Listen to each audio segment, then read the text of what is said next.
ako ng alpombra. Doon sa SLEX, hindi ako na-traffic sa toll. Dahil dito sa BGC, maganda ang flood control.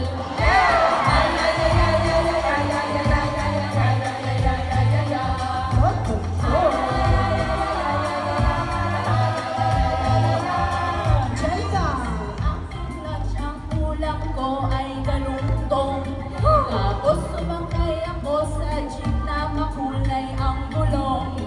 Ang dessert ko after ay isang malamig na halo-halo.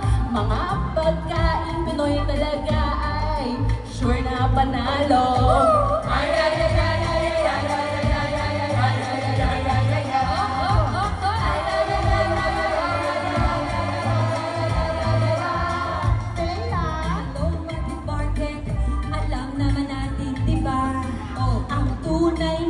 Bayani natin ay mga magsasaka. Kaya ang gawin natin sa ating pang-araw-araw ay itawid natin at pagasihin ang mga magnanakaw.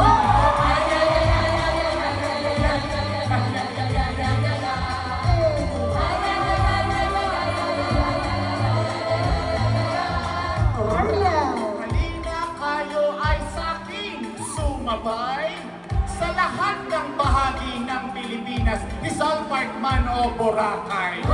Dito din sa market tayo ay magpasyal dahil tayo ay kakain ng humba.